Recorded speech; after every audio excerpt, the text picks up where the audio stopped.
initially? Well, I think we've seen this at Breitbart. Part of our explosive growth is because we are very focused on I don't want to say anti-establishment, but we believe that when you talk about brands or you talk about the parties, we don't really believe there is a functional conservative party in this country. We certainly don't think the Republican Party is that. We tend to look at this imperial city of Washington, this boomtown, as they have two groups or two parties that represent the insiders' commercial party. And that is a collection of insider deals, insider transactions, and a budding aristocracy that has made this the wealthiest city in the country. And our focus is on crony capitalism, grassroots support, supporting Tea Party folks. And I think you've seen this in the current political environment, whether it is the food stamps bill defeat early in the summer, Ted Cruz's gallant fight with Mike Lee against Obamacare, the entire crony capitalism aspect of the amnesty bill, on and on and on. I think these fights are going to be the new norm. I mean, it's going to be it's really an insurgent and a center-right populist movement that is virulently anti-establishment, and it's going to continue to hammer the city, both the progressive left and the institutional Republican Party, day in and day out. And I think it's galvanizing, which is really a majority of the people, the working people and middle class in this country, to really have a voice. And so we see that as a huge trend. And I just know from our exponential growth that it is something that people are thirsting for out there. So it's we can get into more of the details later, but everything that we see and every trend that we see is very strong to really an outsider's voice and an outsider's movement to really take their country back. Filter anymore. You don't have to even realize concern about television or cable or whatever. I mean, we have a story up today of people that came to us from the Liberty Institute on this Craig James situation, where Craig James was a broadcaster who was basically fired because in a senatorial campaign he had discussed traditional marriage. And after he was already working there, somebody found the tape and they said, you can't work here anymore. Today this thing's gone viral. It's a story we worked on. It didn't have any TV backing, any broadcast backing or cable backing, and we've gotten it up, and it's already, it's going to have 1 million page views today and go throughout. So technological advancements where you can, have a social media site, have a news site that is, 1/50th of the cost of old media has changed the game. I mean, it's still got to be quality. You've got to know how to use Twitter and Facebook and other means to drive it, and we think we've been pretty successful at that. And we're only at the top of the first inning, but I think that is what, if you think about it, bifurcating the farm bill into a food stamps bill, literally stopping the amnesty bill, which was horrific. Really, I think bringing Obamacare up to the forefront, stopping Syria, stopping.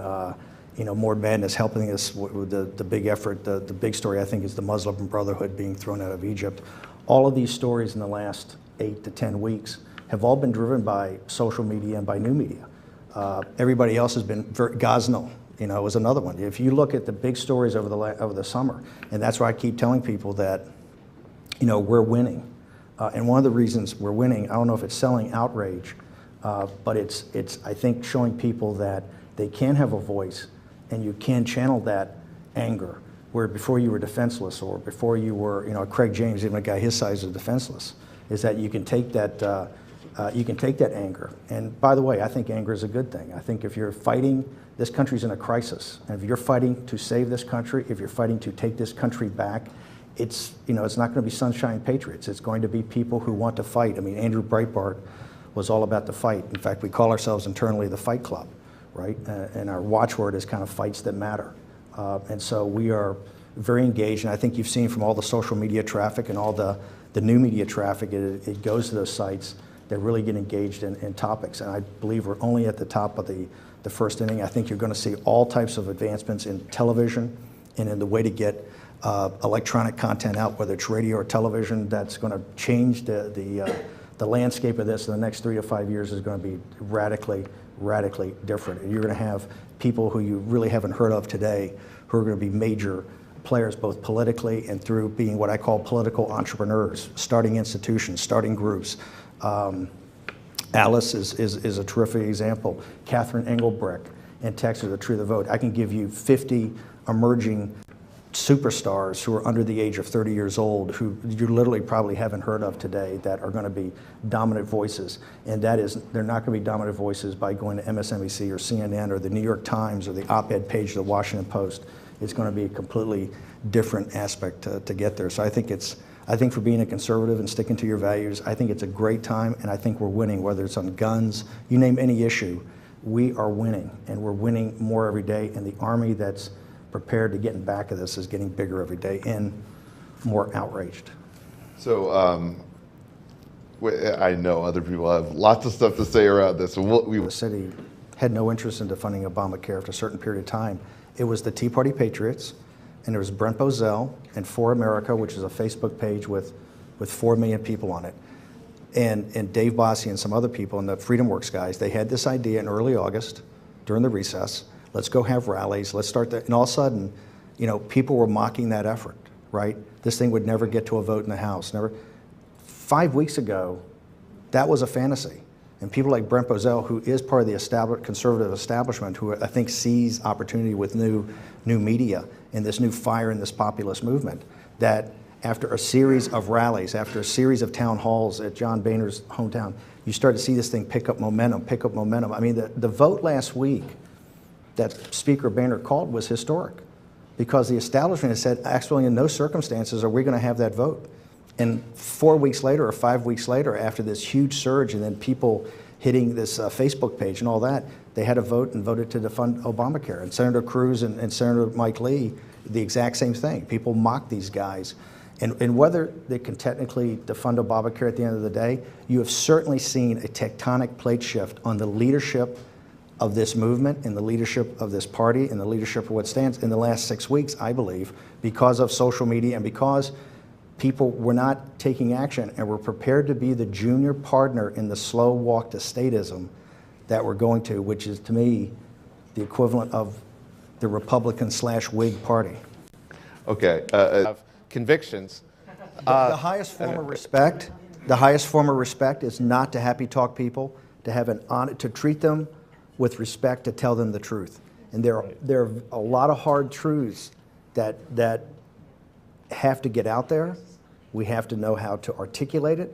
We have to say it without denigrating people. We have to do it without demonizing people. The big thing on the food stamps bill that we fought at Breitbart and on Fox was about the crony capitalism. You do not have to demonize the poor to defeat the food stamps bill. The food stamps bill is so big because corporate America is feeding off the food stamps bill. That's the way you defeat it. But I am not in agreement at all that we need to be the party of empathy. And by that I mean false empathy, because that is just the slow walk to statism. There is a certain point in time that you have to explain that these programs have not worked and they've enslaved people. And we have to be strong enough in our convictions and have the analytics to back it up, to do that. And I think that's the highest form of respect, and I think playing the long game, that's what wins it for us over time. And speak to this. But here's the thing. I think this is a massive apparatus, right? It spends $4 trillion a year just on current outlays. But the size of it is much bigger than that, right? If you look at all the liquidity that's put into the system after the financial crisis, you have to give a shock to that system. The shock that you give is to channel, in a positive sense, not negative sense, the outrage. And I think that's the whole basis of the Tea Party movement. That's the whole basis of this new media movement.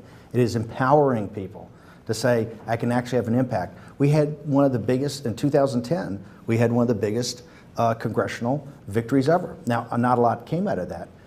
You're starting to see those elements of change and of limited government. And you've even seen it in the Orwellian words like reform. The establishment, shocked to death of this libertarian populist movement that's starting to catch fire, test markets words that work. The Frank Luntz model. Here's a word that works, it's reform. Let's be the reform guys, right? When they're not really interested in any type of reform, what they're interested in is be the junior partner in increasing statism, okay? So outrage is not said in a negative sense, but you need that, I think, to give the system a shock, right? To then really get on the table a negotiating position. Everything we've done about limiting, everything we've done about limiting spending, everything we've done about limiting government, everything that's been, all the positive accomplishments have come from the building of that outrage and people realizing they will pay a penalty at the ballot box to do it. And that's why I think crony capitalism and all these issues that are now kind of on the distant horizon are going to be bigger and bigger and bigger. And that all comes from kind of this outrage. So it's not said in a negative or pejorative sense that to demonize people. One of the things we've gone out of our way to do is not to demonize. And I think the perfect example is food stamps. You know, we had a special on Hannity. We had 2 specials on Hannity. One was specifically about food stamps. And the whole point was the crony capitalism in back of the explosion in the food stamps business. This is not about demonizing the poor. And so we think there's a lot of positive things. But I think the energy, the fire, the passion to get people to show up, and there's a lot more outrage. We're only at the top of the first inning, right, in taking our country back. So you're going to need a lot of passion and a lot of the Ron Paul type of fire, the Rand Paul type fire, the Ted Cruz type fire. We are selling something positive. We're selling. Ron Paul, so from what I could gather from it, I basically totally disagree with everything you said, but in the point that you fall into a trap that I think a lot of people are falling into, that this is a Harvard Business School Procter & Gamble exercise on marketing. Okay, if we get Frank Luntz with words that work, we put a happy smiley face on it and better messengers, right, and tell stories, that's going to somehow shift the country to our side. I think the country's there. And I think Ron Paul's campaign, I'm not a libertarian, okay? I'm a conservative. I'm not a libertarian. By the way, his campaign had more young people than anybody. If you went out of the campaign trail, it galvanized people. And by the way, what does Ron Paul do? He talks about analytics. This younger generation is very smart, and they know how to, and they can smell inauthenticity immediately, right? I don't think I pronounced it correctly, but they can smell it. They want what's real. And one of the things they want is real is they want the truth because they can kind of dig around and get it, right? And that's what Ron Paul's message, I think, galvanized people. And I'm not a libertarian because I could see it in a very raw, unvarnished, anti-marketing campaign. Got these people. And so I think our future lies with now taking that to the working class people, to minorities, and really out into the community to show them what our values are and how we stand by those values. And we do not come here, right, to Washington and try to do something else, that we stand by that. And I think Ron Paul's ability to stand by that is what galvanizes. And I think you're starting to see people who are not libertarians like Ted Cruz, and people like Mike Lee, that they see that, right? And that is what kind of Sarah Palin to a degree, Michelle Bachmann, you're seeing that those people, you know, galvanize followers. And I think I do not believe that if we just think we have a marketing problem, right, that we can just fall in there. I would like to address my... The mom and pops out there are going to be too afraid to put us in charge because they can't hear us because we're screaming. By the way, outrage is not about raising your voice and not about screaming. It's not about treating people with disrespect. I want to go back. But it comes across that way. I want to go back to Sunday. Sunday is That's bad. That's very bad. But that's endemic. It's okay? very bad. And that should be at the table. That should be a consideration at the table. The grassroots libertarian movement. You are buying into a left-wing meme, okay? And that meme is that I believe that meme's dead wrong. We are winning. Look in Colorado on the cultural issues on guns. We're not winning overall. We're winning in targeted. We are when winning. When it comes to guns, we'll always win. We are winning. We're on That was the right. about We're on the guns, right we'll always side. win. We're on the right side culturally on guns. We'll always win on that. No, yes. no. That's By the way, Yeah, a it long was. time. By the way, It was one led of the by biggest women. groups ever coming on our side is women. Yeah. Guns is a major cultural issue. Right. Okay. We're winning on issues about the budget, about spending. You can start to see that go. But this whole thing about Obamacare, the one thing, Obamacare now is horribly unpopular and going to become more unpopular. And one of the reasons was to get this message out, to do all the rallies, et cetera, had people start to look really at Obamacare. Across the board, on Syria, across the board, we are winning on these issues. And by the way, it doesn't take, I didn't say you yell at people, and you don't scream at people, and you don't denigrate people, but you are absolutely rock solid, firm in your principles. You just made all the stuff you talk about. And Boehner. you should. By the way, You I come can't to the believe table with anybody the would bring principles. earmarks and Bannon. That was forced by a group called Ending Spending, funded by Joe Ricketts, a grassroots group that went out and actually, they're the guys that brought, and Brian Baker and these guys, they're the ones that brought earmarks to an end. So across the board, you're seeing grassroots organizations are empowered and they're winning.